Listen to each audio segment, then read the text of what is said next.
Hello అండి, welcome to tree media devotion. ఈరోజు మనతో ఆధ్యాత్మికవేత్త జ్యోతిష్య బ్రహ్మ శేషగిరిరావు గారు ఉన్నారు. నమస్తే సార్. నమస్తే.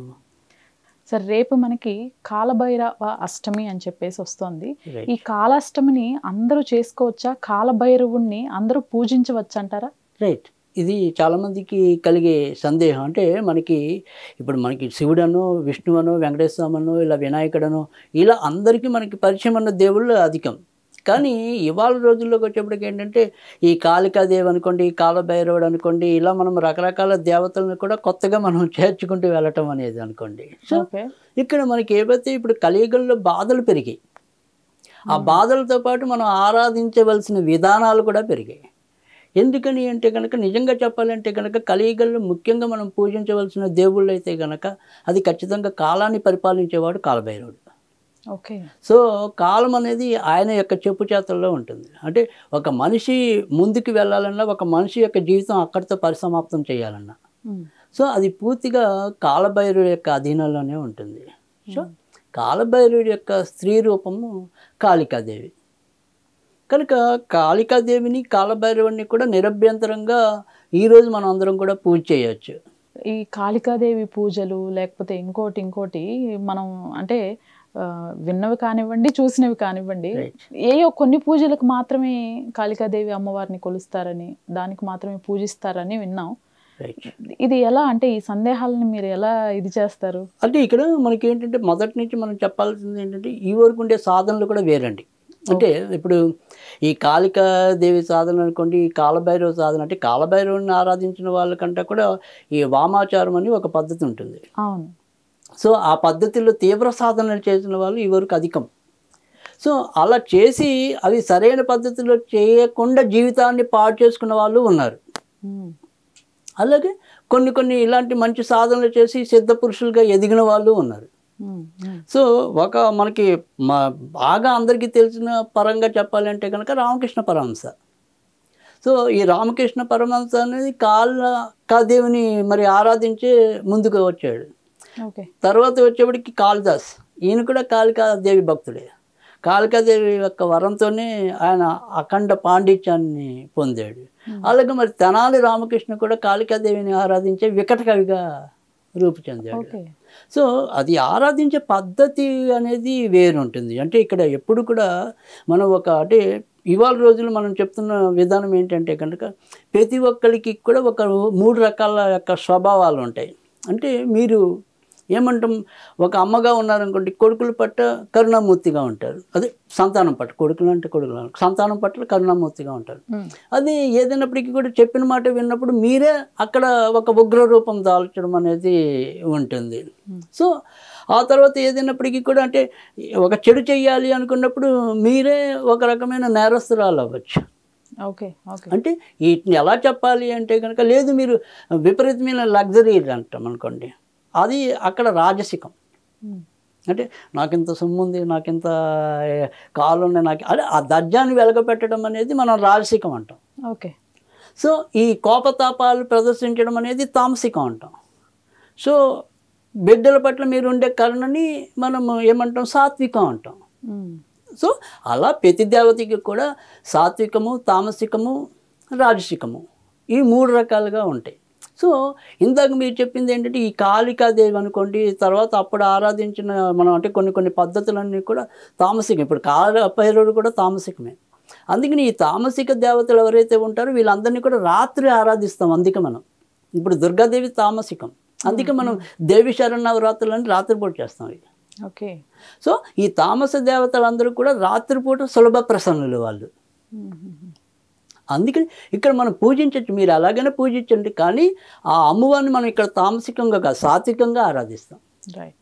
సో అందుకని ఇక్కడ ఇవాళ ఏంటంటే మనం చెప్తున్న ఇవాళ ఉన్న దశాబ్దం నుంచి కూడా ముఖ్యంగా ఈ కొంతమంది పీఠాధిపతులు, ముఖ్యంగా ఇందులో మనకి సిద్ధేశ్వర పీఠాధిపతి, కొత్తాలం పీఠాధిపతి అంటాం, సిద్ధేశ్వర ఆనంద భారతి. ఆయన బాగా విరివిగా ఇలాంటి సాధనలన్నీ కూడా జనాలకి బాగా ప్రచారం చేయటం అనేది ఉంది. ఇప్పుడు విస్తృతంగా మనం ఈ దశమహావిద్యలన్నీ కూడా తీసుకుంటాం. ఒకప్పుడు దశమహావిద్యలు అంటే మీరు చెప్పిన అన్నీ కూడా అలా ఉగ్ర ఆరాధనలు, అవన్నీ కూడా తీవ్ర ఆరాధనలు. ఓకే. ఇప్పుడు అవన్నీ కూడా జనబాహుళ్యంలోకి వచ్చేసాయి.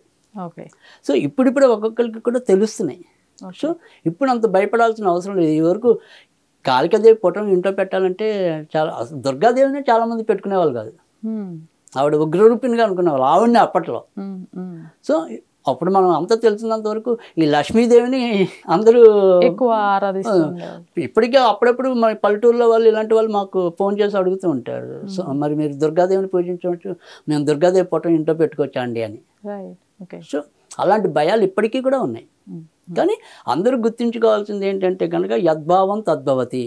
మీరు ఆమెను ఎలా ఆరాధించాలనుకుంటారో అలానే ఆరాధిస్తే మీకు తప్పకుండా చెడేమీ ఉండదు. సో మనం కాలభైరవుని కూడా అలాగే ఆయన ఎలాంటి రూపమైనప్పటికీ కూడా మనందరికీ కూడా మంచి జరగాలి అంటే కనుక కాలభైరవుడి వల్ల జరుగుతుంది. అంటే కాలభైరవుడు తీర్చలేని కోరిక ఏమీ ఉండదు.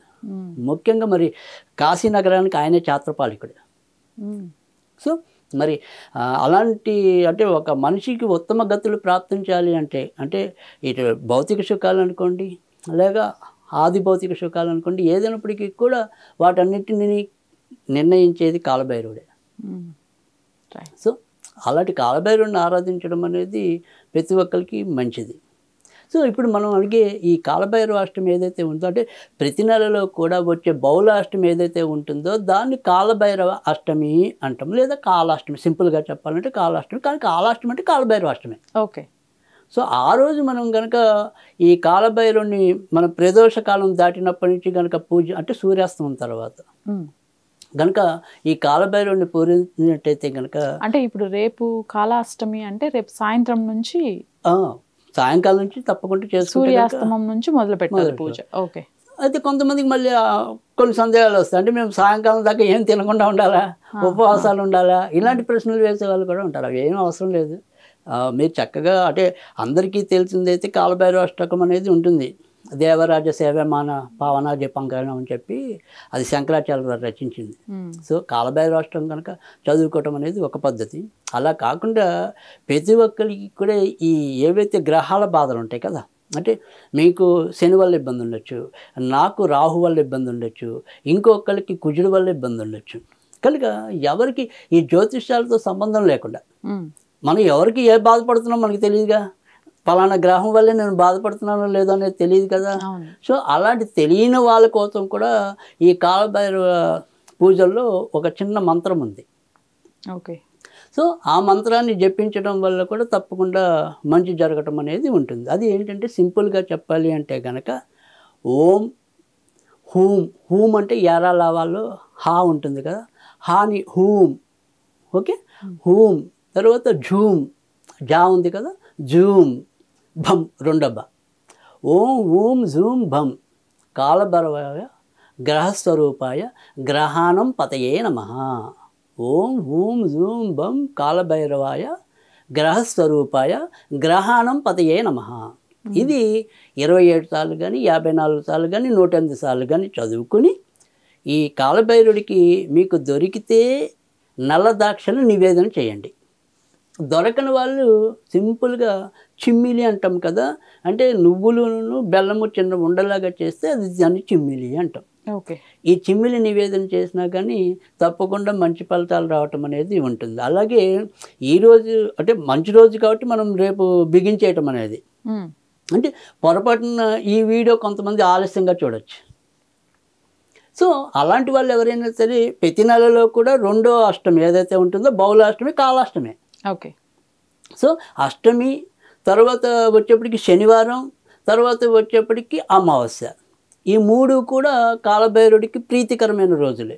కనుక ఒక పొరపాటున మనం ఈరోజు మిస్ అయినా కానీ తర్వాత రోజు నుంచి అయినా సరే కాలభైరవుడి యొక్క ఆరాధన చేసుకోవచ్చు. అలాగే శనివారం కూడా మనం ఇందాక చెప్పిన కాలభైరవ అష్టమి చదువుకోవటం కానీ ఈ మంత్రాన్ని జపించడం వల్ల కూడా వారి యొక్క గ్రహస్థితులను ఎంతో కొంత మార్చుకోవచ్చు. ధన్యవాదాలు.